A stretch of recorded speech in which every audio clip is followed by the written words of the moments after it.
देवादिदेव खजारार आदिम तीर्थंकर श्री आदिनाथ भगवान की दोनों हाथों को आकाश की ऊंचाई में प्रदान कीजिएगा पूरी चेतना के साथ। चिंतामणि श्री पार्श्वनाथ भगवान की थोड़ी सी और चेतना को जगाइएगा। वर्तमान शासन नायक श्री महावीर भगवान की, 24 तीर्थंकर भगवंतों की, संत श्रोमणी 108 आचार्य गुरुवर श्री विद्यासागर जी महामुनिराज की, नवाचार्य श्री समय सागर जी महाराज की, गुणायतन प्रणेता शंका समाधान प्रवर्तक भावना योग जनक तरुणाई के प्रखर वक्ता पूज्य मुनिवर श्री प्रमाण सागर जी महाराज की, पूज्य मुनिवर श्री निर्वेग सागर जी महाराज की, पूज्य मुनिवर श्री संधान सागर जी महाराज की, समस्त मुनि संघ की, मध्य प्रदेश की राजधानी भोपाल के उपनगर आज पूज्य महाराज श्री सोनागिरी के इस विशालतम जिनालय के समक्ष उपस्थित हैं, विराजित हैं। और आज का टीवी चैनल का बहुचर्चित कार्यक्रम सायंकालीन शंका समाधान के सत्र को आप सभी लोग इसी स्थान से देख रहे हैं। हम यहाँ पर उपस्थित आप सभी का जनवाणी चैनल के माध्यम से देश और दुनिया में अपने घरों पर बैठे हुए जो भी भक्तगण हैं उन सभी का सोनागिरी कमेटी की ओर से आपका भावभीना स्वागत अभिनंदन करते हैं। बंधुओं, हम इस शंका समाधान के मांगलिक कार्यक्रम को प्रारंभ करें उसके पूर्व महाराज श्री का मंगल आशीष ग्रहण करते हैं। दोनों हाथों को जोड़िएगा।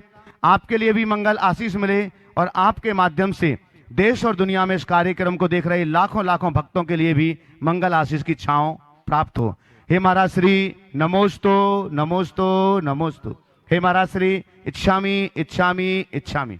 आइएगा बंधु, हम पूज्य श्री के पावन श्री चरणों में शंका समाधान के सत्र के लिए निवेदन करें। उसके पूर्व आज मैं पुनः उन उदार मना दानदातारों के लिए यहाँ पर आमंत्रित कर रहा हूँ जिन्होंने अपनी चंचला लक्ष्मी का सदुपयोग करते हुए गुणायतन परिवार से जुड़ने का सौभाग्य प्राप्त किया है। मैं सबसे पहले आपके यहाँ पर बहुत चर्चित हैं और महाराज श्री के चरणों में अनन्य भक्ति रखने वाले, अभी से नहीं छोटे से ही, प्रारंभ काल से ही, तो ऐसे पिंडरई निवासी श्री नरेंद्र जी अंजना जी जैन पिंडरई, गुणमाला जी जैन, श्रीमती समता जैन, ऋचा विकास शिल्प सौरभ प्राची सर्वेश जैन पिंडरई वाले परिवार जो सोनागिरी भोपाल में रहते हैं, आज वो गुणायतन में ट्रस्टी के रूप में, संस्थापक सदस्य के रूप में जुड़ रहे हैं। पधारें और आपका सम्मान करने के लिए मैं आमंत्रित कर रहा हूं हमारे बीच। आ जाए, पूरा परिवार यहां पर खड़े हो जाएं एक बार। हाँ, हमारे बीच यहां पर मुंबई से दिनेश रेखा जी गंगवाल मुंबई से हमारे बीच हैं, गुणायतन के श्रोमणी संरक्षक। हम चाहेंगे कि कृपया वे पधारें और आज जो गुणायतन से ट्रस्टी के रूप में जुड़ रहे हैं उनका सम्मान करेंगे।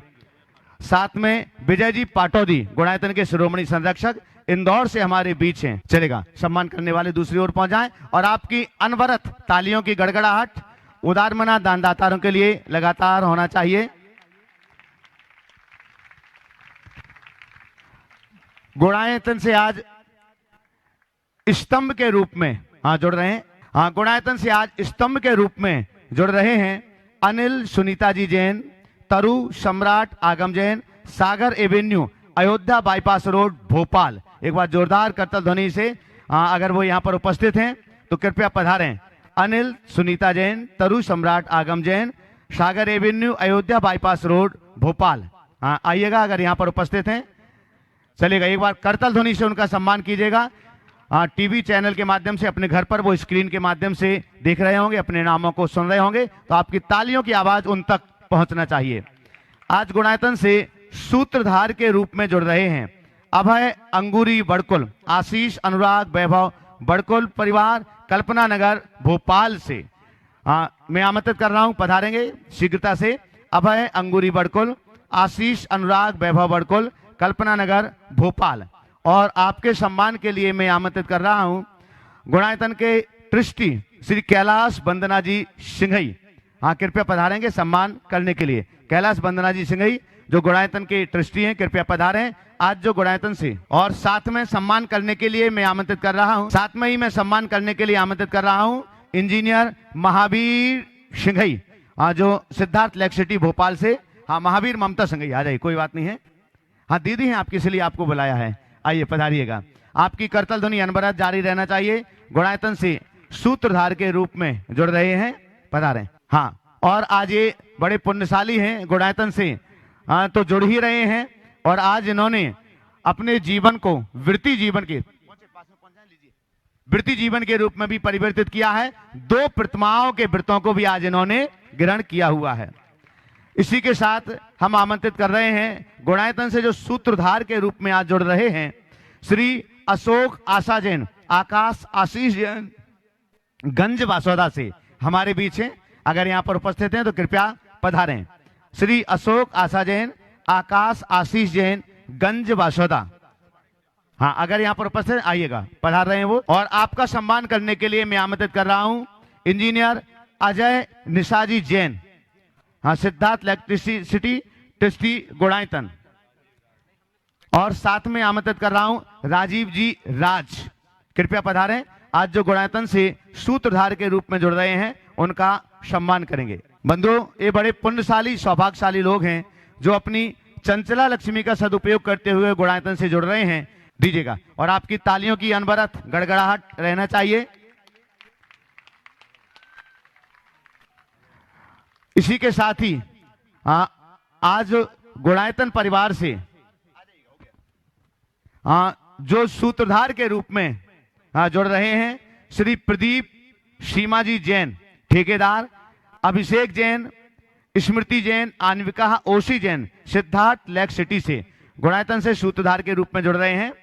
पधारें मंच पर। श्री प्रदीप सीमा जैन ठेकेदार, अभिषेक जैन, स्मृति जैन, अन्विका ओशी जैन, सिद्धार्थ लेक सिटी भोपाल। आइएगा। और आपके सम्मान करने के लिए मैं आमंत्रित कर रहा हूं राजेश जी मड़वैया और अजीत जी पंत भोपाल, कृपया पधारेंगे सम्मान करने के लिए। राजेश जी मड़वैया और अजीत जी पंत आज जो गुणायतन से सूत्रधार के रूप में जुड़ रहे हैं, उनका राजेश जी मड़वैया, अजीत जी पंत। बंधुओं, हम आपके लिए बतला दें, बंधुओं, ये बड़े सौभाग्यशाली पुण्यशाली लोग हैं, सिद्धार्थ सोनागिरी वाले, जिनके लिए फुल पैकेज महाराज श्री का मिला हुआ है। फुल पैकेज का मतलब आज का शंका समाधान भी आप लोगों के लिए मिला है। कल प्रातःकाल महाराज श्री के मुखारबिंद से शांति धारा भी संपन्न होगी प्रातः 7:30 बजे, और शांति धारा के साथ ही बीच की वेदी के छत्र, चमर और भामंडल भी समर्पित किए जाएंगे। और इसके साथ साथ प्रामाणिक पाठशाला, श्री विद्यासागर प्रामाणिक पाठशाला के कलश स्थापना का भी मांगलिक कार्यक्रम कल यहाँ पर संपन्न होगा, चलेगा। और बंधुओं, पुनः एक बार आपके लिए स्मरण दिला दें, 28 फरवरी और 1 मार्च को पूज्य श्री की चरण सन्निधि में वेदी प्रतिष्ठा और साथ ही साथ में जिन बिंब स्थापना का मांगलिक कार्यक्रम कोलार रोड पर संस्कार उपवन में किया जा रहा है, जहां पर नवीन जिनालय बनकर के तैयार हुआ है और भव्यतम आदिनाथ भगवान की स्थापना वहां पर होगी। हम जो अभी अभी जिसका नया नामकरण महाराज श्री ने किया हुआ है, हितंकर जैन, उम्र 6 वर्ष का है। आज वो अपनी गुल्लक, गुणायतन के लिए छोटा सा बच्चा है, और महाराज श्री ने अभी उसका नामकरण किया है। पहले उसका नाम दूसरा था। आ जाए शीघ्रता से, मम्मी पापा साथ में आए जल्दी से। और वो अपनी गुल्लक यहाँ पर प्रदान कर रहे हैं गुणायतन के एक छोटे से बच्चे के लिए। वो बहुत दिनों से लगा हुआ था कि हम अपनी गुल्लक गुणायतन के लिए समर्पित करना चाहते हैं, तो वो अपनी गुल्लक यहाँ पर समर्पित कर रहे हैं। विवेक जैन यहाँ पर आ जाएंगे, लेंगे, और आपकी करतल ध्वनि अनवरत जारी होना चाहिए। इसी के साथ हम महाराज श्री के पावन श्री चरणों में प्रार्थना करते हैं। हमारे बीच कुछ और अतिथि यहाँ पर हैं, लेकिन वो अगले सत्र पर उनको यहाँ पर आमंत्रित किया जाएगा। जो भी हमारे राजनीति से जुड़े हुए जो भी अतिथि यहाँ पर बैठे हुए हैं, उनके लिए थोड़ी देर में हमारा शिष्य यहाँ पर आमंत्रित करेंगे। तो दोनों हाथों को जोड़िएगा। हम अपनी ओर से, आप सबकी ओर से पूज्य श्री संधान सागर जी महाराज जी के पावन श्री चरणों में शंका समाधान के सत्र को आगे बढ़ाने के लिए प्रार्थना करते हैं। जब लोग पूज्य वर मुनि श्री प्रमाण सागर जी महाराज की नमोस्तु। चलते हैं गुरु चरणों में, और आज का यह शंका समाधान का सत्र सोनागिर में अपन प्रारंभ कर रहे हैं। उसके लिए प्रथम प्रश्न के लिए मैं आमंत्रित कर रहा हूं। यहाँ पर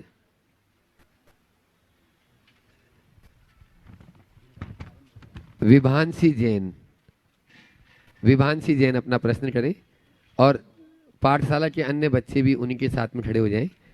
बहुत सारे प्रामाणिक पाठशाला यहाँ पर चलती है, तो बहुत सारे बच्चों के प्रश्न हैं। एक प्रश्न भी कर लें, फिर समय मिलेगा तो अपन देखेंगे। और उसके बाद में यहाँ का युवा मंडल सोनगिर का वह तैयार रहेगा।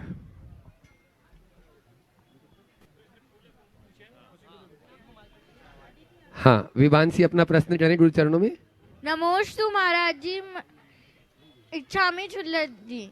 महाराज जी, मेरा प्रश्न ये है कि लोग कहते हैं कि ईश्वर एक है, तो ईश्वर एक है तो आत्मा तो अनेक है, आत्मा तो अनेक है तो वो परमात्मा कैसे हुई? बहुत सुंदर सवाल है। छोटी सी बच्ची ने बड़ा दार्शनिक सवाल किया। देखिए, ईश्वर एक है ये कथन जैन धर्म नहीं मानता। परम पूज्य गुरुदेव के चरणों में एक बार एक बड़े वैद्य पहुँचे, 1983 की बात है। और वैद्य तो वो थे ही, वेदांत के बड़े ज्ञाता भी थे। उन्होंने गुरुदेव से कहा, गुरुदेव मैं चिकित्सा बाद में करूँगा, अभी तो मैं अपनी चिकित्सा कराने आपके चरणों में आया हूँ।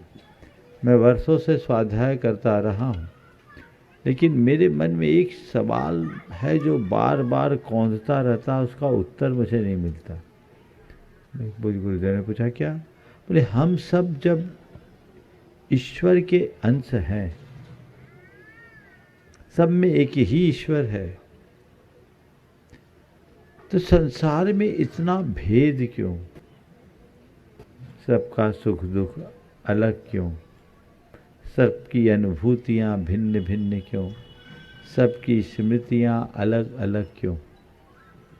गुरुदेव ने एक बहुत छोटा सा उत्तर दिया और कहा, पंडित जी,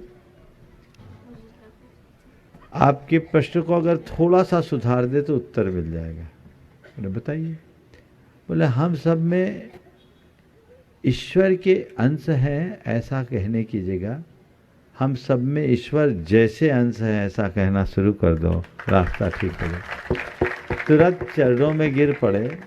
उन्होंने कहा, हमारी वर्षों की शंका का समाधान आपने एक वाक्य से कर दिया। जैन दर्शन कहता है ईश्वर अनेक है, हर आत्मा ही परमात्मा है। बस जिनको हम परमात्मा के रूप में पूछते हैं उसमें और परमात्मा में एक मौलिक अंतर है। हम में और परमात्मा में एक मौलिक अंतर है। अंतर क्या है? हम में विकार है और परमात्मा निर्विकार है। आत्मा जब अपने विकारों का अंत कर ले तो वही आत्मा परमात्मा बन जाता है। अप्पा सो परमप्पा। तो जैन दर्शन एक ईश्वरवाद को नहीं मानता, वो आत्मा की अनेकता के साथ साथ हर आत्मा में परमात्मा होने का उद्घोष करता है। नमोस्तु महाराज जी। यहाँ का बहुत ही उत्साही युवा मंडल, एक बार जोरदार ताली बजा दीजिए। सोनागिरी का यह उत्साही मंडल जिसने पंच कल्याण में भी अपनी सेवाएं दी। और उसके बाद में अपने बीच में आनंद जी जैन जो जी न्यूज़ से यहाँ पर उपस्थित हैं, वे तैयार रहेंगे। त्रय मुनिराजों के चरणों में आचार्य समय सागर नवयुवा मंडल का बारंबार नमोस्तु एवं समस्त क्षुल्लक जी के चरणों में इच्छामी। गुरुजी, मेरा प्रश्न ये है कि हमारे समाज में काफ़ी युवा हैं, परंतु कई युवा मंदिर जी भी नहीं आते। लोगों को लगता है कि मंदिर जी आने में समय व्यर्थ होता है, और बहुत से युवा आते हैं तो धार्मिक कार्यों में शामिल नहीं होते। तो हम लोग ऐसा क्या करें जिससे युवा वर्ग धार्मिक कार्यों में सम्मिलित होने लगे एवं मंदिर जी भी आने लगे? नमोस्तु महाराज जी। ओम। देखिए, युवाओं का धार्मिक कार्यों के प्रति रुझान होना चाहिए। मुझे तो यहाँ बहुत अच्छा लग रहा है। यहाँ तो मुझे लग रहा है जितने बच्चे सब यहाँ उपस्थित हैं। जो अनुपस्थित हैं उनको आप लोगों को चाहिए कि आप लोग प्रेरणा दें और अपने अनुभव उनके साथ साझा करें। उनको बताएं कि जैसे हम घूमने फिरने जाते हैं, मौज मस्ती करते हैं, उसका जो आनंद है उससे कई गुना आनंद भगवान की सेवा, पूजा और भक्ति करने में होता है। वो आनंद जब आप उनके बीच बांटोगे तो उनके मन में आकर्षण होगा। केवल कहने से काम नहीं होता, उनको हमें थोड़ा तार्किक तरीके से अपनी बात समझाने की कोशिश करनी चाहिए। और बड़ों को भी चाहिए कि युवाओं को प्रोत्साहित करें। युवाओं को अगर अलग अलग तरीके से भी प्रोत्साहित किया जाए तो उनमें बड़ा बदलाव आ सकता है। हम उन्हें मंदिर के बहाने बुलाने की जगह किसी काम के बहाने भी बुला सकते हैं। आना शुरू करेगा तो अपने आप जुड़ जाएगा। और एक बार युवा जुड़ गया तो उसके जीवन में बहुत बड़ा परिवर्तन आता है। हमें उन्हें जोड़ने की पूरी कोशिश करनी चाहिए। नमोस्तु महाराज। मीडिया के माध्यम से जैन धर्म को आगे तक पहुंचाने वाले आनंद जी जैन, स्टेट हेड जी न्यूज जी मीडिया भोपाल, और उसके बाद में तैयार रहेंगी यहाँ का बालिका मंडल सोनागिरी। नमोस्तु महाराज जी, नमोस्तु महाराज जी। पहले तो आपकी यहाँ पर आगवानी हुई जिसकी हम लोग सालों से अपेक्षा कर रहे थे, तो आपकी सोनागिरी में आगवानी हुई, इसके लिए नमोस्तु नमोस्तु नमोस्तु। महाराज जी, एक हमारा सामयिक प्रश्न है जो जनरली सभी विभागों में कहीं भी जाते हैं हम तो उसको फेस करते हैं, जो आपसे बात करना चाहते हैं। जब हम कोई किसी से विनम्रता से बात करते हैं तो वो हमारी एक कमजोरी हमें लगती है कि वो हमारी कमजोरी बन गई है, लेकिन हम उसको अगर पुलिसिया भाषा में बात करते हैं तो फिर सामने वाला विनम्र हो जाता है। तो महाराज जी, हमें किस रूप को अपनाना चाहिए जिससे हमारा काम भी हो जाए और हमारी विनम्रता भी बनी रहे? देखिए, दो बातें हैं। सामने वाले पर आप अपनी छाप छोड़नी चाहते हैं या सामने वाले के सामने अपनी छवि बिगाड़ना चाहते हैं? बोलो। नहीं, बनाना चाहते हैं। साफ छाप छोड़ना चाहते हैं कि छवि बिगाड़ना चाहते हैं? छवि बनाना चाहते हैं। छवि बनाना चाहते, छाप छोड़ करके ही छवि बनेगी। यदि आप विनम्रता से काम करेंगे तो मान करके चलिएगा सामने वाले पर आपकी अनुकूल छाप पड़ेगी, अमिट छाप पड़ेगी। कदाचित आप पुलिसिया लिहाज में बोल भी दोगे तो पीठ पीछे वो गाली भी देगा, समझ गए? तो आदमी को इस तरीके से आप ट्रीट कीजिए कि वो आपका कायल हो जाए, ऐसा नहीं कि वो आपसे घायल हो जाए। तो हमारे अपनी भाषा का प्रयोग करते समय ये सावधानी तो रखनी ही चाहिए। हमें संयत शब्दों का प्रयोग करना चाहिए। असंयत शब्दों का प्रयोग करने का परिणाम कतई अच्छा नहीं होता। विनम्रता से बात करें, पर विनम्र होने का मतलब ये नहीं है कि आप लुंज पुंज हो जाए। विनम्रता के साथ दृढ़ता भी रखिए।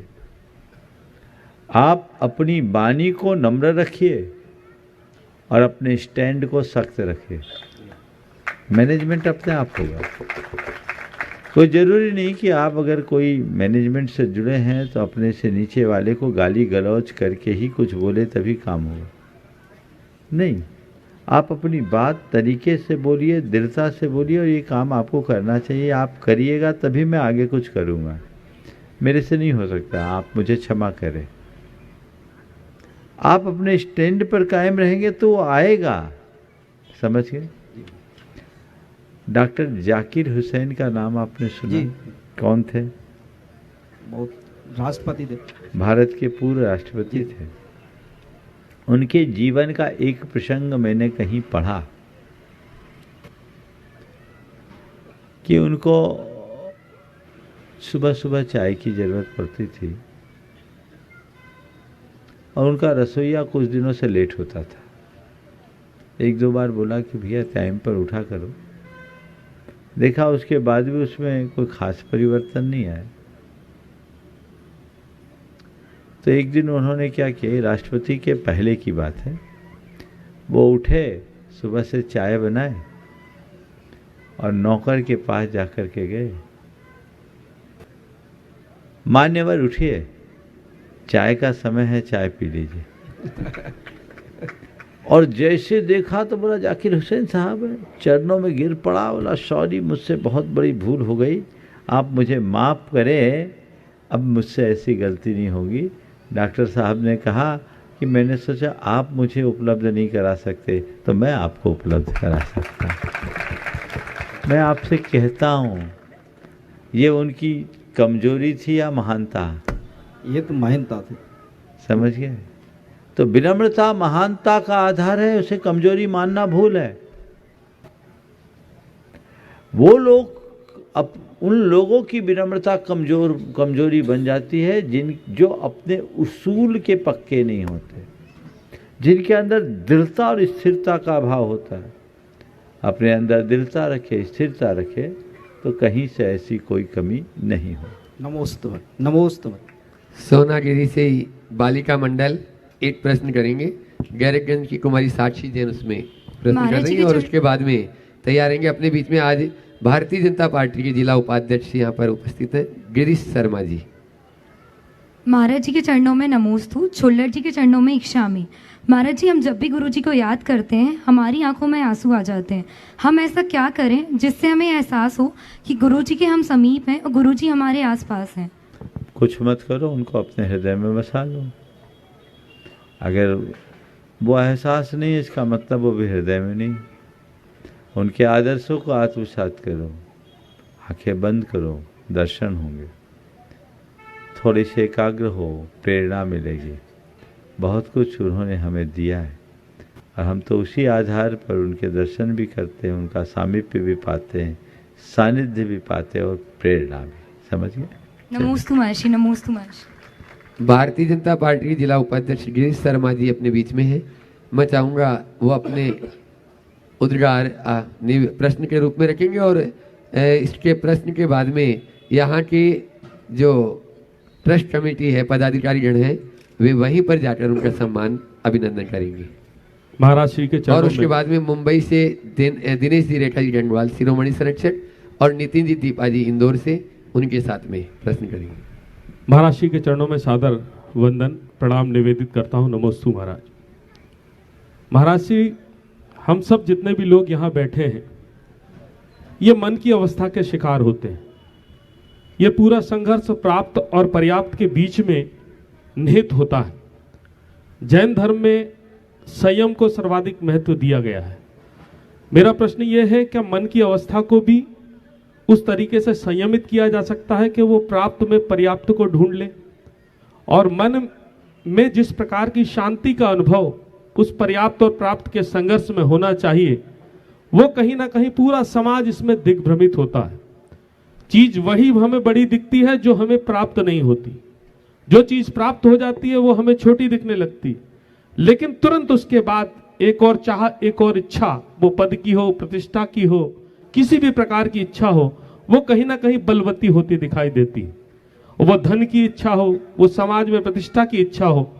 तो इस मन की शांति और इस मन के भटकाव में जो संतुलन बनाना चाहिए, वो ध्यान, वो मोक्ष तक प्राप्ति का साधन, और वो मोह और ममता, और कहीं ना कहीं मन और कर्म में सामंजस्य, इन सब चीजों को बिठाने की क्या विधा है, क्या प्रक्रिया है, और किस भावना से उस आराध्य को हम पा सकते हैं और मन को शांत कर सकते हैं जो प्राप्त और पर्याप्त के संघर्ष के बीच उलझता रहता है। बहुत ही अच्छा सवाल आपने उपस्थित किया है और मैं चाहूँगा एक बार पहले इनका स्वागत कर दीजिए। मुझे ऐसे जानकारी दी गई कि कहने को ये गिरीश शर्मा है पर ये कर्म से पूरी तरह जैन है। सब आपका आशीर्वाद। बहुत अच्छी बात है और जिस तरह का सवाल आपने उपस्थित किया है उससे भी ऐसा ही आभास होता है कि अध्यात्म के आप कुछ निकट हो।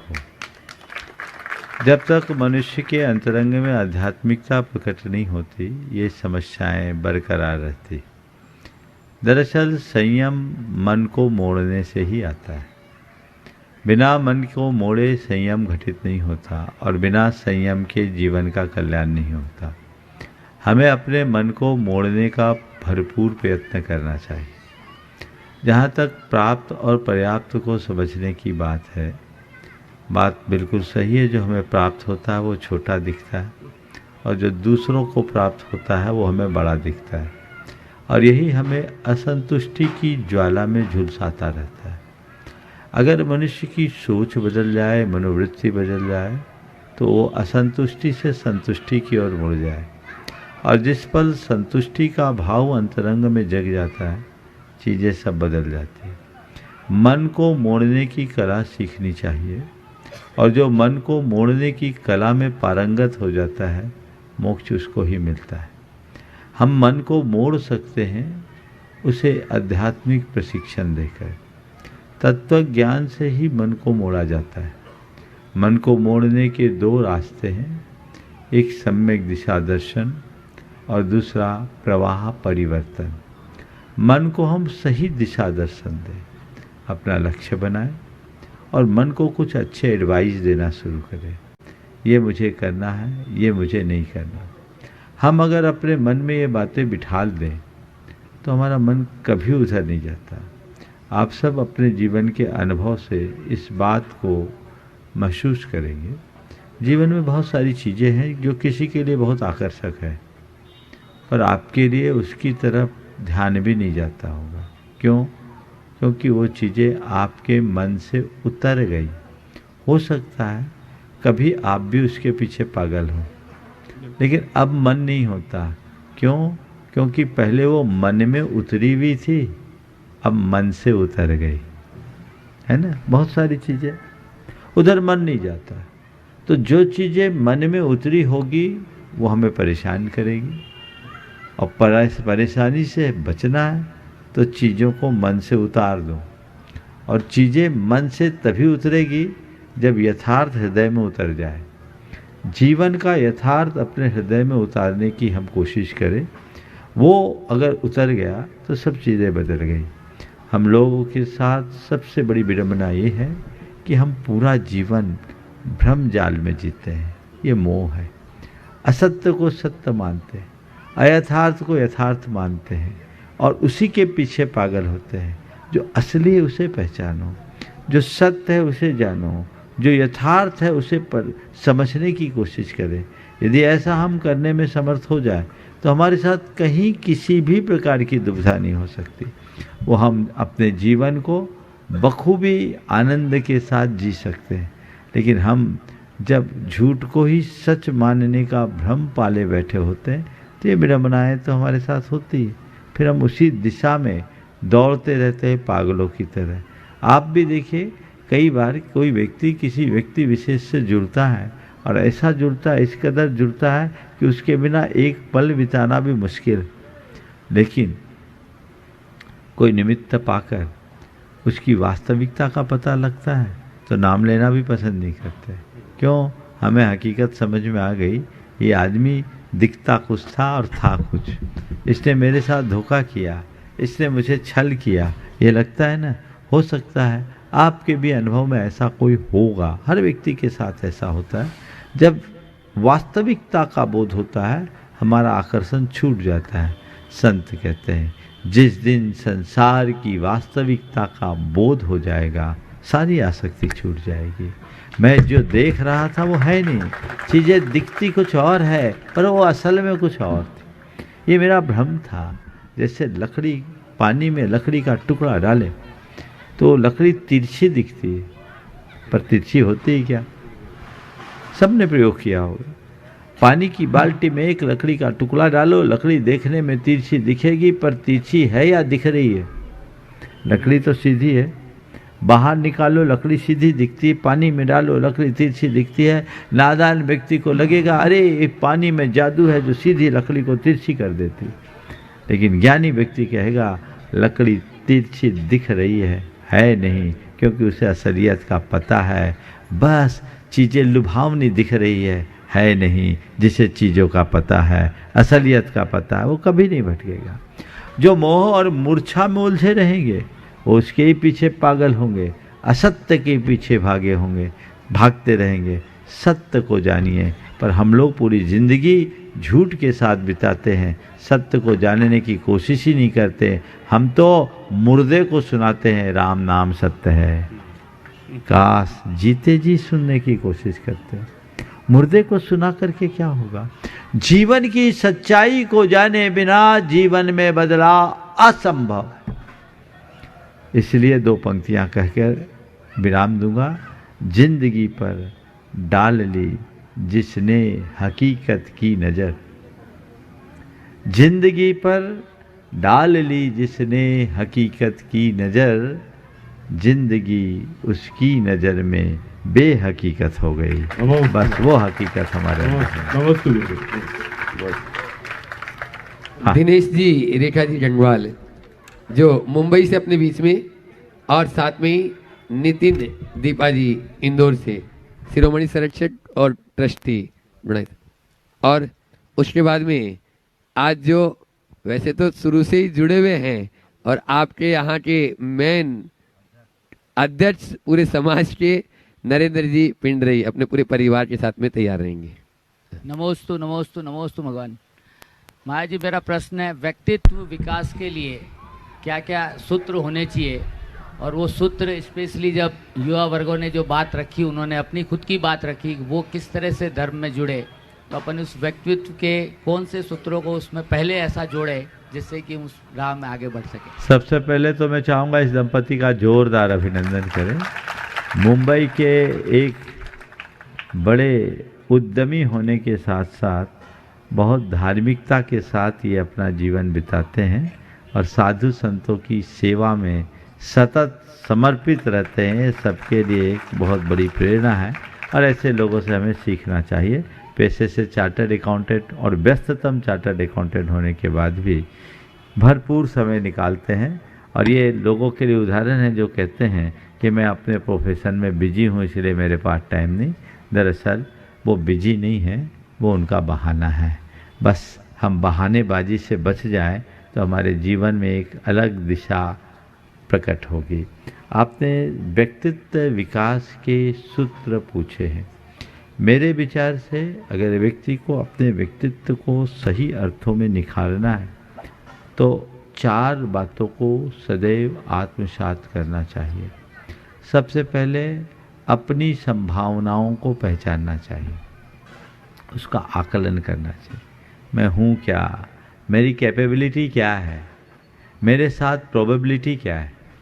दोनों चीज़ें, अपनी क्षमता, अपनी योग्यता, अपनी संभावना, इसको हम पहले पहचानें। फिर दूसरी बात, उसको प्रकट करने का प्रयत्न करें। तीसरी बात, ऐसे साधनों को अपनाएं जो हमें हमारे लक्ष्य के निकट पहुंचाते हैं और ऐसे निमित्तों से बचाएं जो हमें हमारे लक्ष्य से दूर करते हैं। ये चारों बातें यदि व्यक्ति अपने भीतर घटित कर ले तो अपने जीवन में एक बहुत बड़ा चमत्कार घटित कर सकता है। सबसे बड़ी बात यह है कि लोग आज अपने आप को ठीक तरीके से जानते नहीं, अपने आप को पहचानते नहीं, अपनी क्षमताओं को नहीं जानते। वो प्रायः दूसरों का अनुकरण करने की कोशिश में रखते हैं। वो फोटोकॉपी बनते हैं, ओरिजिनल नहीं। हमें किसी की फोटोकॉपी क्यों बनना? मैं क्या हूँ, मैं उसका आकलन करूँ। मेरे अंदर क्या योग्यता है, मेरे अंदर क्या क्षमता है और मैं क्या कर सकता हूँ, उस बात का हम पहले आकलन करें और जो मेरी क्षमता और योग्यता है उसको उद्घाटित करने के लिए मैं सतत प्रयत्नशील रहूं। उसमें मेरी तरफ से किसी प्रकार की कमी और ढील न हो और वही मेरा लक्ष्य बन जाए, उसके लिए मैं पुरुषार्थ करूं। और बाकी चीज़ें जो डिस्ट्रैक्ट करती है चीज़ें मुझसे, उससे दूर रहें। आज बिल्कुल उल्टा होता है, लोग अपनी क्षमताओं को पहचानते नहीं और कदाचित पहचान लिए तो उसको उद्घाटित करने का प्रयत्न नहीं करते और करते भी हैं तो आधे अधूरे मन से करते हैं। उसको जैसा पुरुषार्थ बनाना चाहिए, जैसी धुन जगानी चाहिए, वैसी धुन नहीं जगती और इधर उधर की बातों में अपना समय बर्बाद कर देते हैं। तो जीवन आखिर कैसे संभलेगा, कैसे संभलेगा? अपने व्यक्तित्व को सच्चे अर्थों में निखारने के लिए हमें सही रास्ता अपनाना चाहिए। नमोस्तु। और अब आ रहे हैं आपके सामने आपके ही अध्यक्ष यहाँ के नरेंद्र जी जैन पिंडरई, जो गुणायतन से संस्थापक सदस्य के रूप में भी जुड़ चुके हैं। एक बार जोरदार ताली से फिर से स्वागत अभिनंदन कर दें। और इसके बाद में आवाज़ दे रहा हूँ चंद्रगिरी से, डोंडरगढ़ से अपने बीच में डब्बू भैया यहाँ पर उपस्थित हैं, वे तैयार हैं। महाराज जी, पूरे संघ को नमोस्तु। महाराज जी, वर्तमान में मैं जिस तरह से जी रहा हूँ, ये हमेशा लगता है कि लक्ष्मी ऊपर है कि सरस्वती। एक जमाना हुआ करता था जब सरस्वती हमेशा ऊपर हुआ करती थी और लक्ष्मी नीचे हुआ करती थी। ऐसा सुनने में भी आता है कि पैसा खुदा तो नहीं है पर खुदा से भी कम नहीं है। और जिससे भी हम ये बात करते हैं तो सभी लोग कहते हैं धन के ऊपर तो दौड़े जाते हैं, पर जिससे भी बात करते कहते हैं हमारे पास बिल्कुल भी समय नहीं है। मैं आपसे गुणायतन के रूप में कहना चाहता हूँ, जो मेरा है तो वो है, पर समय जरूर मेरा आपके लिए है और मेरी शंकाओं को आप इसी तरह से अपने दूर करेंगे कि लक्ष्मी। वर्तमान में स्कूल में भी भेजना पड़ता बच्चों को तो ऐसा लगता है कि धन की बहुत जरूरत है और समय बिल्कुल नहीं है।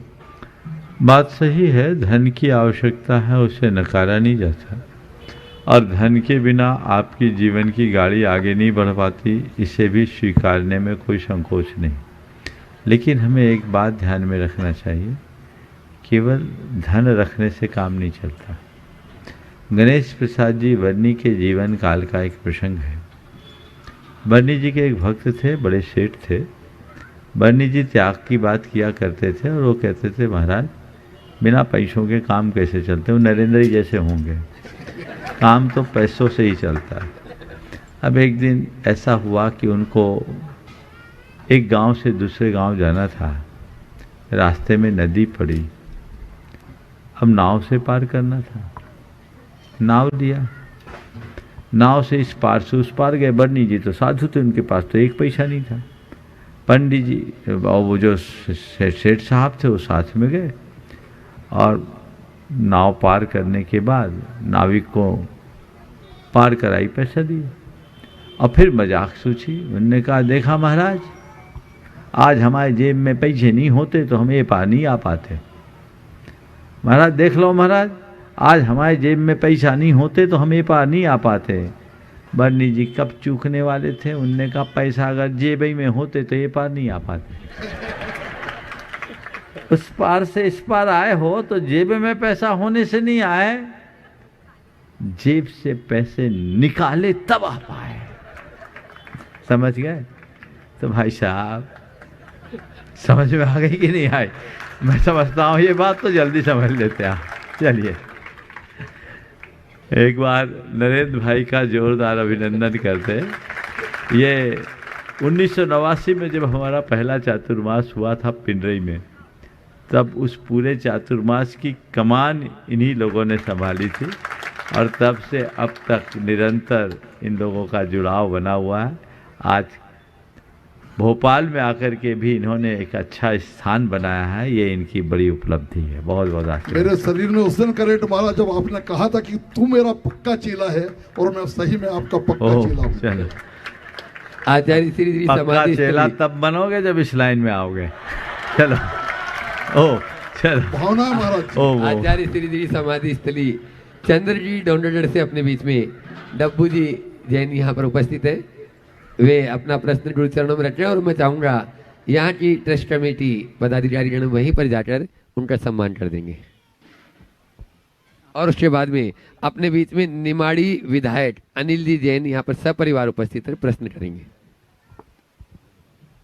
गुरुवर के चरणों में नमोस्तु, त्रिबार नमोस्तु। प्रश्न ये था, असल में प्रश्न ये इनका था, और मुझे पूछने कहा गया है। ये हमारे रिश्तेदार हैं और अभी कोलकाता में हल्दिया में कार्यरत हैं। वहाँ इनके काफ़ी जो साथी हैं अजैन, वो मांसाहार का सेवन करते हैं। उन्हें ये किस तरह प्रोत्साहित करें कि वे शाकाहार की ओर आगे बढ़े? पहले तो मैं चाहूँगा एक बार डब्बू भाई का जोरदार अभिनंदन करें। देखिए, आप इनकी वेशभूषा देख रहे हैं, ब्रह्मचारी नहीं है। आप इनकी वेशभूषा देख रहे हैं, ये ब्रह्मचारी नहीं है, गृहस्थ है, इनका परिवार है, धर्मपत्नी भी शायद आई हुई होगी, है ना? हाँ, थोड़ा सामने आ जाओ जोड़ी से ताकि लोग जान ले। लेकिन गृहस्थ भी मोक्ष मार्गस्थ होता है, उसका उदाहरण ये जोड़ी। अभी कोई खास उम्र नहीं, दोनों एक साथ आ जाओ। कोई खास, वहीं खड़े हो जाओ, कोई दिखे, हाँ आ जाओ साथ में दोनों।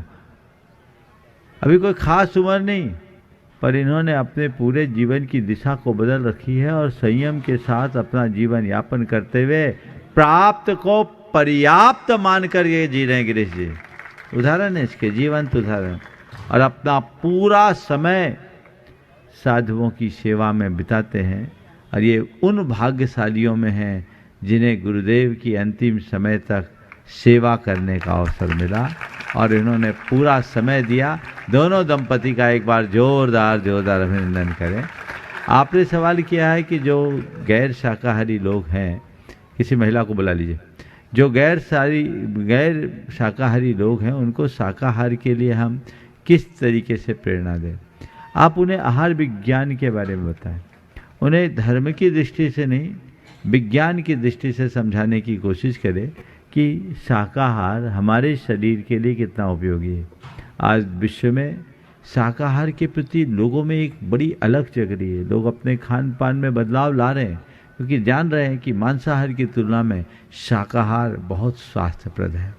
और जब आप उनको उनकी लाइफस्टाइल के बारे में बदलने के लिए कहेंगे, आहार विज्ञान से जोड़ करके उन्हें आप अच्छी प्रेरणा देंगे, सुनिश्चित रूप से उनके अंदर बदलाव होगा और वे आपकी बात को स्वीकार कर पाएंगे। नमोस्तु। निमाड़ी विधायक अनिल जी जैन उपस्थित है यहाँ पर। अच्छा, वहाँ पीछे आगे बुला लो ना, थोड़ा आगे आ जाए तो अच्छा रहेगा। पूरा हाँ, परिवार पीछे उपस्थित है। जब तक आगे आते हैं तब वे तक आ जाएं और जब तक वे आ रहे हैं तब तक मनोज अंजू जी जैन दिल्ली से अपने बीच में यहाँ पर उपस्थित है। डायरेक्टर जो है सूचना प्रसारण विभाग, और जो आप देखते हैं मुनि प्रमाण .net, एक वेबसाइट जो बनी आज नहीं बहुत सालों पहले, और प्रमाणित समूह के कोऑर्डिनेटर भी जो है ऐसे मनोज अंजू जैन भी, वे भी तैयार रहेंगे और उनका भी स्वागत अभिनंदन ट्रस्ट कमेटी वहीं कर देगी। निमाड़ी विधायक का भी, विधायक साहब का भी और मनोज अंजू जैन का भी। अनिल जी मंच पर इधर पहुंच जाए। अपने ही समाज के गौरव निमाड़ी के जो विधायक अनिल जी जैन और साथ में ही धर्मपत्नी महिलाओं में आ जाए, यहाँ से महिलाओं, हाँ आ जाओ, पाठशाला की रितु जी प्रामाणिक पाठशाला से वे आ जाएंगी और स्वागत अभिनंदन। हाँ, अंजना जी चले जाएं जो नरेंद्र जी के पिंडरी से बात भी रखेंगे और साथ में प्रश्न भी करेंगे। माइक वहां तक पहुंचाएं शीघ्रता से। और उसके बाद में दिल्ली से अपने बीच में मनोज अंजू जी जैन तैयार रहेंगे, गुणायतन ट्रस्टी। परम पूज्य 108 परमार सागर जी महाराज जी सहित संघ को नमोस्तु। नमोस्तु महाराज जी, नमोस्तु। एक व्यक्ति है जो जिन शासन के नियमों पर चलकर हम सबके करना है, एक बहुत बड़ी ताकत संतों की भी ताकत हम सबके ऊपर है। अनेकों संस्करण ऐसे कई उदाहरण हैं मेरे जीवन में जिनको अक्षरशः हमने हमेशा उतारने का प्रयास किया। एक छोटा सा विषय के बाद मैं अपनी जिज्ञासा भी रखूंगा। आचार्य भगवान परम पूज्य विद्यासागर जी महाराज जी जब नेमावर थे और उस समय कोरोना का ऐसा पीक टाइम चल रहा था कि लोग देखने को ही तरस रहे थे, लेकिन मैं सौभाग्यशाली हूं कि उस भगवान के 30 मिनट सानिध्य में मुझे ऐसा आशीर्वाद प्राप्त हुआ कि जो मेरे जीवन को आगे बढ़ाने में, ऐसा ही एक लंबे समय तक आगे बढ़ने में उनका हुआ। ये मेरे जीवन का परिकल्पना भी नहीं थी मुझे उस समय कि आचार्य भगवान का इतना बड़ा आशीर्वाद, इतना बड़ा सानिध्य हम सबको मिल सकता था। महाराज जी आज सापरवार नभोस्तु भी है और आपके आशीर्वाद से राजनीति में स्वच्छता का जो एक हमारा अध्याय उसमें चलने का प्रयास करता हूँ। मेरी जिज्ञासा इतनी ही है मात्र कि अभी 144 वर्ष बाद महाकुंभ आया है। प्रयागराज में लोग आस्था की डुबकी लगा रहे हैं। आस्था की डुबकी में एक घाट संगम घाट भी है और अन्य घाट भी है। पानी जल एक सा है लेकिन आस्था कई घाटों पे अलग अलग है। महाराज जी मेरा जिज्ञासा और प्रश्न ये है कि ये जो पुण्य का जो विषय है कि इस जल से लोगों को जो एक साथ डुबकी लगाने का काम कर रहे हैं उनको पुण्य, सारे लोगों को एक सा पुण्य मिलेगा कि उनके कर्मों के आधार पर पुण्य मिलेगा? मेरी जिज्ञासा गुरुवर यही है। पहले तो मैं चाहूँगा एक बार अनिल जी का जोरदार अभिनंदन करें। ये हमारे समाज के लिए एक प्रेरणा है, गौरव है। ये बहुत ही अच्छी बात है कि इन्होंने अपनी इस उपलब्धि को जिन शासन की निष्ठा के परिणाम के रूप में देखा है। प्रायः लोग जब किसी क्षेत्र में सफल होते हैं, खासकर राजनीतिक क्षेत्र में सफल होते हैं, तो वो कुछ अपना रिजर्वेशन रखते हैं, कहीं मुझसे दूसरे लोग मुझ पर जैन का ठप्पा ना लग जाए। मुझे लगता है कि जब गैर जैन लोग अपने नाम के साथ जैन जुड़वाने में गौरवान्वित होते तो जैन लोग क्यों संकोच करते हैं? अभी गिरीश जी शर्मा है, मुझे लोगों ने बोला इनको जैन गिरीश शर्मा बोला जाए महाराज। हाँ, बहुत सारे लोग हैं। आते वो जो गैर जैन है वो राजनीतिक क्षेत्र में, आपके आलोक शर्मा भी हमेशा, मैं तो उसको जैन आलोक शर्मा ही बोलता हूँ, तो वो जैन घर में जन्म नहीं लिया लेकिन कर्म से जैन बनने का भाव रखता है। शिवराज सिंह जी चौहान ने बोला महाराज मैं मन वचन कर्म से जैन हूँ, उनको इस चीज़ का प्राउड है। तो जैनियों को जैनत्व का गर्व होना चाहिए। जो जैन होकर जैनत्व पर गर्व ना करे वो जैन है ही नहीं। और आप शुद्ध जैन बने, जैन होंगे तो पक्षपाती बनेंगे ही नहीं। जैन होने का मतलब है जनता का सेवक बनना, निष्ठापूर्वक काम करना। और जो शुद्ध जैनी बनेगा, भले वो जन्म से जैन हो या ना हो, और राजनीतिक क्षेत्र में आगे बढ़ेगा तो वो केवल 5 साल की गद्दी नहीं पाएगा, वो जनता के दिलों में राज पाएगा। जनता के दिलों में राज पाना है तो जैन बनो, शुद्धाचारी बनो, निष्कपट वृत्ति की बात करो, परस्परोपग्रहो जीवानाम के आदर्श को आत्मसात करो, सबका भला करने की बात करो, सबका साथ सबका विकास इसी में होगा। वो करोगे तो आगे बढ़ोगे, और जो आदमी ऐसा करेगा लोग उसके पीछे चलेंगे। तो उसके लिए आपने जो ये काम किया है बहुत उत्तम काम, और मैं चाहूँगा अनिल भाई से लोग प्रेरणा ले। आपकी 3 पारी हो गई, भगवान चाहे ऐसी ही पारी आपके बढ़ती रहे। पत्नी भी जनपद अध्यक्ष है। बहुत सुंदर। आप आई थी तब अकेली आई थी, अच्छा हुआ जल्दी दोनों आ गए।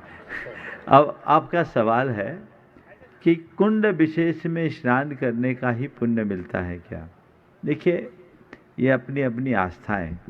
जैन परंपरा के अनुसार गंगा में स्नान करने की बात नहीं है, ज्ञान के गंगा में डुबकी लगाने की बात। हमने तो रवीन्द्र जैन का वो गीत सुना है, राम तेरी गंगा मैली हो गई, पापियों के पाप धोते धोते। मुझे नहीं मालूम लोग गंगा में नहाते तो उनका कितना पाप कटता है, पर इतना अनुभव है जो ज्ञान की गंगा में डूबते उनका पाप छूटता है। पाप कटे, पाप धुले न धुले, मुझे उसकी चिंता नहीं, मेरा पाप छूटना चाहिए, और जब पाप छूटेगा तभी मेरा जीवन पवित्र बनेगा। आज बहुत सारे लोग गंगा नहा के आए हैं, उनकी धार्मिक भावनाओं का सम्मान करना चाहिए, और वो सोच भी रहे हैं कि मेरे पाप धुल गए, पर अंदर की रेवा में भी झांक कर देख ले भैया कितने धुले। कई लोग तो वो गंगा में डुबकी लगाने में भी वहाँ पाप कर रहे हैं, ऐसी भी बातें प्रकाश में आई। तो जब तक आपकी मनोवृत्ति नहीं बदलेगी तब तक जीवन नहीं तरेगा। इसलिए तत्व ज्ञान से अपने आप को प्रक्षालित करें, और जो आस्था से जुड़ी हुई बातें होती है वो जुड़ी हुई होती है, उसके बारे में कुछ कहा नहीं जा सकता। इसलिए जिनकी जो भावनाएं वो उन भावनाओं के अनुरूप अपना काम करे, अपनी आस्था के अनुरूप काम करे, लेकिन इस बात को सदैव ध्यान में रखे कि जब तक मेरा अंतस्करण पवित्र नहीं होगा तब तक मेरा उद्धार नहीं होगा। और ये बहुत पुराने कहावत से चरितार्थ होती है, मन चंगा तो कठौती में गंगा। मनोज जी अपने बीच में दिल्ली से मनोज जी, अंजू जी जैन यहाँ पर गुणायतन ट्रस्टी, वे अपना प्रश्न रखें। उसके बाद में विजय जी पाटोदी अपनी पूरी टीम के साथ में, विक्की भाई, मन्नू भाई, धैर्य भाई तैयार रहेंगे इस समय में। नमोस्तु गुरुदेव। मंच पर विराजित शुल्लक महाराजों को इच्छामी। महाराज जी, भाभी जी प्रश्न। त्रय के चरणों में बारंबार नमोस्तु, सभी शुल्लक जी के चरणों में इच्छामी। महाराज जी, 92 में आपने जो अनुकंपा की थी हम लोगों पे, उसके कारण हम लोग आज यहाँ तक पहुँचे। आज फिर जो अनुकंपा की है वो शायद कितने भी जन्म ले ले वो नहीं चुका पाएंगे। तो महाराज जी, मेरा प्रश्न इसी अनुकंपा शब्द को लेकर है।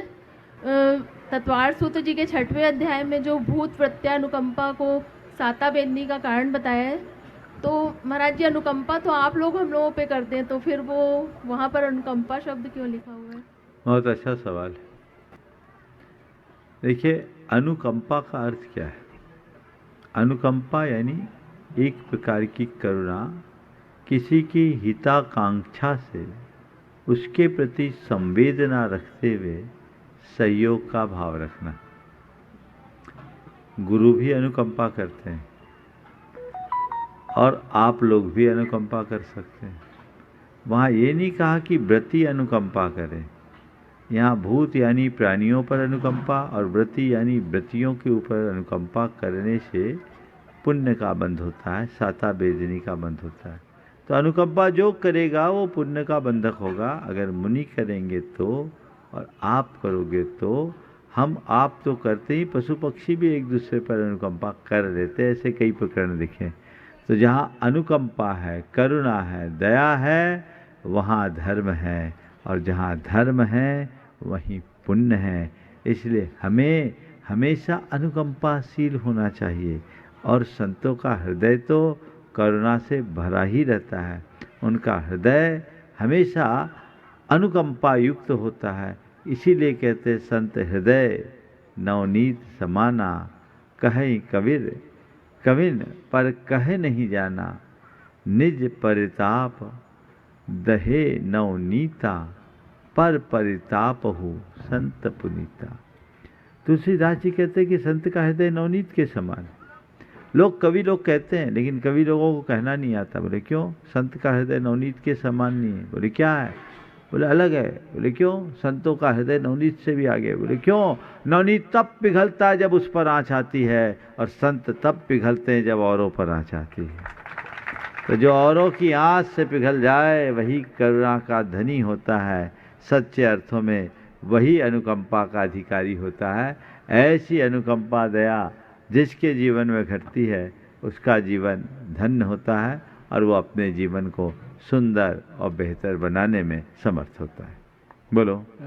व्रतों को किस तरह से लिया जाना चाहिए? मतलब कोई व्यक्ति अगर स्वयं व्रत ले लेता है, या व्रतों को गुरु साक्षी पूर्वक ही लिया जाना चाहिए, या उन दोनों के फल में कुछ? पहले तो मैं चाहूँगा एक बार मनोज भाई का जोरदार सत्कार कर दें। ये अभी सूचना प्रसारण मंत्रालय में डायरेक्टर है और एक अच्छे श्रावक हैं। पिछले लगभग 30 सालों से, बल्कि और उससे ज़्यादा, निरंतर जुड़ करके ये अपनी सेवाएं समर्पित कर रहे हैं। आपने जो कहा व्रतों को किस रूप में लिया जाए, मूल व्रतों को गुरु साक्षी में लेना चाहिए। कदाचित कोई व्रत लेना है तो हम देवता की साक्षी में ले सकते हैं, देवता की साक्षी में नहीं ले सकते हैं तो पर की साक्षी में ले सकते हैं, पर की साक्षी में भी नहीं ले तो स्वयं की साक्षी में ले सकते हैं। व्रत एक प्रकार का प्रण है, संकल्प है, जिसे ले तो निभाए। नमोस्तु। हाँ गुरु जी नमोस्तु नमोस्तु नमोस्तु। ओ शुल्लक जी को इच्छा में बोलो बोलो। गुरु जी जगह जगह मंदिरों में और धार्मिक स्थलों में विधान और पूजा कराते हैं, तो घर में बच्चे पूछते हैं कि ये बार बार क्यों कराते हैं? देखिए, बच्चे ऐसा पूछते हैं और हमें बच्चों के ऐसे प्रश्नों का उत्तर देना चाहिए, उन्हें समझाना चाहिए, इस पर हंसना नहीं चाहिए। आप लोग पूजा पाठ करते हैं, इसका क्या परिणाम होता है? आजकल लोग कहते हैं क्या होगा मंदिर में घंटों पूजा करने से, पाठ करने से, इससे कुछ होना जाना नहीं। लेकिन मैं आप सबसे ये कहना चाहूँगा, ये पूजा पाठ आदि ऐसी चीज़ें जिसके दो लाभ होते हैं। पहले तो हमारे अंदर सकारात्मकता का विकास होता है, हमारी सोच बदलती है, विचारधारा बदलती है, जीवन में सात्विकता आती है। मेरे संपर्क में ऐसे कई लोग हैं जिनके जीवन में भगवान की पूजा भक्ति से जुड़ने के बाद जबरदस्त परिवर्तन आया है, सकारात्मकता आई। एक युवक जो कभी पूजा नहीं करता था, मंदिर भी नहीं आता था, मेरे संपर्क में आया और उसने पूजा करना शुरू किया। पूजा करने के बाद उसने अपने जीवन का एक वाकया एक दिन सुनाया। उसके शूटिंग का बड़ा व्यापार था और आकर के उसने कहा कि महाराज जी मेरे अंदर बहुत बड़ी सकारात्मकता आ गई। और उसने जो अपनी बात शेयर की वो ये था कि उसकी दुकान से एक महिला शर्ट का कपड़ा लेकर के गई और शर्ट वापस करने के लिए आई। अब बोलो आप लोग क्या करोगे? कोई व्यापारी के यहाँ से शर्ट का कपड़ा लेकर के जाए और शर्ट वापस लाए तो क्या करोगे? धक्का मार के भगाओगे और क्या करोगे? लेकिन बोला कि महाराज जी तभी मेरे मन में आया कि इसको हमें पॉजिटिवली लेना चाहिए, कोई फ़र्क नहीं पड़ता। ये महिला हमारी नियमित कस्टमर है और लगभग हर महीने 20-25 हज़ार का कपड़ा लेती है। इस महिला को 300 रुपये के कपड़े के लिए नाराज़ करना ठीक नहीं। बोला महाराज जी मैंने वो शर्ट रख ली उनको दूसरा कपड़ा दे दिया और शर्ट मैंने अपने एक स्टाफ को दे दिया। महाराज जी, उसका चमत्कार ये हुआ कि वो महिला मेरी कायल हो गई और स्टाफ भी मुझसे प्रभावित हो गया। मेरे बड़े भाई ने कहा कि भैया ये गांधीगिरी करोगे तो धंधा कैसे चलाओगे? उसने कहा देख भैया, हमने 300 रुपया केवल इन्वेस्ट किया है और ये 300 का नतीजा तुम देखना। और बोला महाराज जी, इसका परिणाम ये निकला कि वो महिला रोज़ एक आध ग्राहक लेकर के मेरे पास आती कि इससे अच्छा दुकानदार कौन। तो ये बदलाव, उसने कहा मेरे अंदर ये बदलाव भगवान की पूजा भक्ति से ही आए। तो अगर अंतर मन से जुड़कर आप पूजा आराधन भक्ति करोगे तो आपके जीवन में व्यापक बदलाव घटित हो सकता है। दूसरा, पूरे वातावरण पर भी हमारी सोच का प्रभाव पड़ता है। मैं एक घटना सुनाना चाहूँगा। अभी नरेंद्र भाई बैठे हैं, इनके गांव पिंडरे की बात है।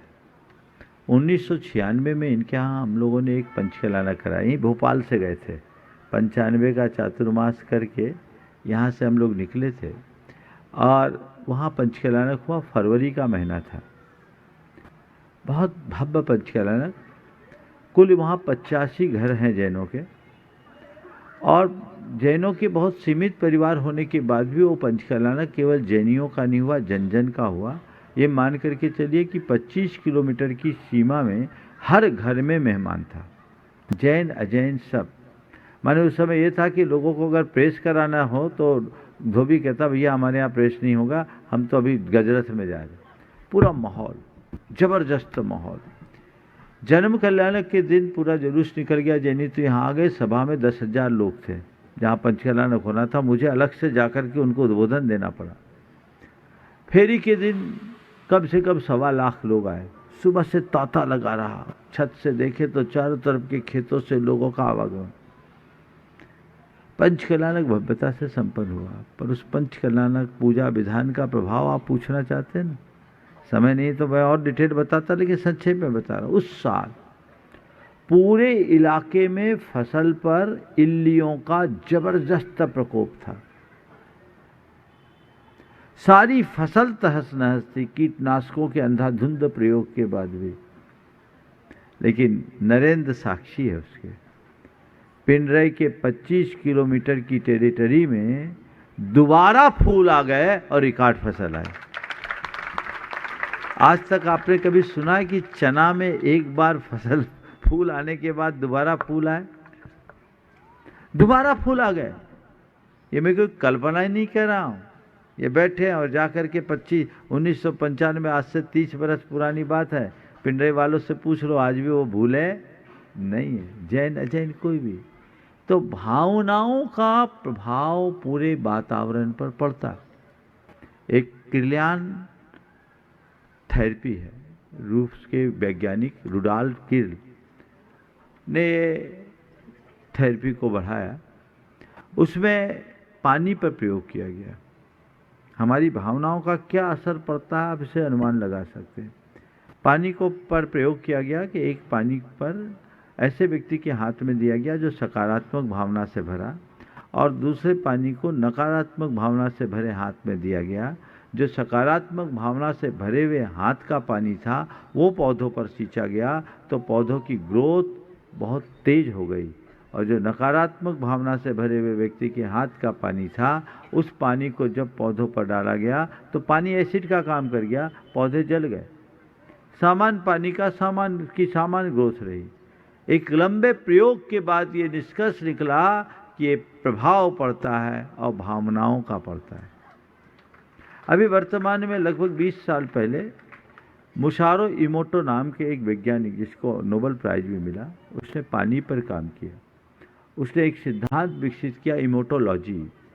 उस इमोटोलॉजी के सिद्धांत को आप सुनोगे तो चकित रह जाओगे। उनने पानी पर प्रयोग किया। पानी के लिए अलग अलग बोतलों में रखा और बोतलों में लेबल लगाया गया, तुम देवदूत हो, तुम्हें धन्यवाद। एक में लिखा तुम मनहूस हो, मैं तुम्हें मार डालूंगा। इस आशय के अलग अलग लेबल लगाए गए केवल बोतल में, और उस पानी का रवाकरण किया गया और उसे जमाया गया और -25 डिग्री में रखा गया, -25 डिग्री में। और उसके बाद जब उस अलग अलग बोतल के पानी की तस्वीर ली गई, मेरे पास है वो तस्वीर ले गई, तो आप सुनकर आश्चर्य करोगे। जिस बोतल में लिखा था कि तुम देवदूत हो, तुम्हें धन्यवाद, उसके पानी की फोटो ऐसी आई मानो खिला हुआ फूल हो। और तुम मनहूस हो, आई विल किल यू, ऐसा जिसमें लिखा गया, उसमें लिखा था, उसका जो चित्र आया ऐसा दिखा मानो कंकालों का ढेर हो। ये पानी पर किए गए प्रयोग का फल है। यानी पानी पर भी हमारी भावनाओं का प्रभाव पड़ता है। तो जब पानी पर हमारी भावनाओं का प्रभाव पड़ सकता है तो प्राणी पर क्यों नहीं पड़ेगा।